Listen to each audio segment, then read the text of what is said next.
Eu até pedi para deixar ele por último, porque tem um vídeo, agora já é bem popular, dele um dia antes do acidente, contando pro cabeleireiro que ele teve um sonho. Samuel, não é? Não foi o Júlio? Acho que foi o Samuel. O do chapéu. Vê aí, André, quem que foi? Vê aí pra gente ter certeza. Eu tinha certeza que era porque o cabelo tava vermelho, assim, né, no vídeo não, e tudo mais. Será bom, que pode ser? Vê aí, sei também? lá. Vê o quê?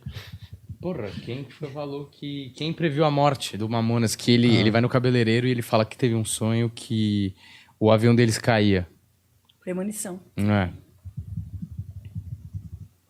De todos eles, ele era o que mais tinha as mudanças de humor, as depressões. O Júlio aqui. Muito forte. Aqui no Google deu a mãe de Ná. Não, pomba. Não, cara, Eu sei dos que não próprios é. Mamonas. Ai, meu Deus. Aqui, ó, foi o... da reportagem, conversa com o cabeleireiro, entendeu? E ela Foi o previu Júlio, isso. foi Ela o teve Júlio. essa Ela, previsão. foi o Júlio? Na o época, cara- ela o foi a cara- médica que acertou mesmo, de cheio. Você acha que quando acontece isso, porque, por exemplo, o Tupac também, ele dizia que sentiu que ele ia morrer cedo. Todos eles tinham essa premonição muito forte. Até o Dinho mesmo, ele dizia muito, né, que o tempo era curto, que a vida era curta. Ele dizia muito isso. Todos eles, se você observar o acompanhamento, todos eles, naquela hora das palhaçadas deles, eles citavam a morte curta. O Dinho também muitas vezes. Mas esse bebezão, ele traz assim, muita depressão, a mudança de humor o tempo inteiro. E foi uma morte que todos tiveram essa premonição. Porém, depois você confirma, Deco, mas vamos pela espiritualidade, tá? Traz aqui mesmo. Ele externou isso. E eu fico pensando assim, né? Como é que o cara pode saber se ele só não tá tendo um sonho comum ou se ele não tá, sei lá, com medo de voar e aí acabar levando o sentimento para isso? Como ele sabe que é uma previsão e não é uma outra coisa? Aqui traz, são muito...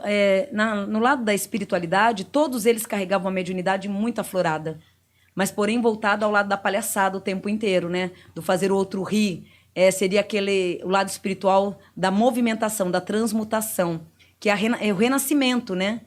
Então, eles tinham esse dom muito forte. Então, essa sensibilidade veio para todos. Porque, no caso da espiritualidade, o que ocorre aí? Ao reencarnar, todos eles estavam predestinados já a morrer naquele tempo e naquela hora. Mas todo numa ligação só. Se você vê, não é só um que teve essa premonição. Todos tinham essa sensibilidade. Porque... Nem eu falando da minha espiritualidade. Na época, todos estavam com medo dessa viagem.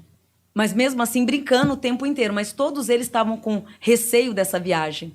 Pode ver que se você voltar nessa reportagem, todos eles tinham medo estavam com receio desse transporte, né? Dessa viagem. Mas uma premonição é o que eles tiveram. Lúcida, lúcida, lúcida. Quando é acidente coletivo, assim, geralmente é programado? Tipo, por exemplo, teve o acidente aéreo da Chapecoense. Sim, que ali tudo programado. Tipo... Literalmente programado. Todos ali programados naquela hora. Você vê que tudo, o destino é tudo, né? Você vê que, acho que teve sobrevivências, né? Então, você vê uma queda daquela, ainda teve sobrevivente, é Deus mesmo. Ou seja, ninguém desencarna antes do tempo. Só a morte, eu volto a falar, ela só dá culpado. Foi culpa do médico, foi culpa do dentista, foi culpa do carro que me atropelou. Mas nada, o carro pode te atropelar. Se não for a sua hora, você vai permanecer intacto. Não existe acidente, então? Não existe acidente, essa é a palavra. São destino traçado na hora e no tempo certo ali. Certo.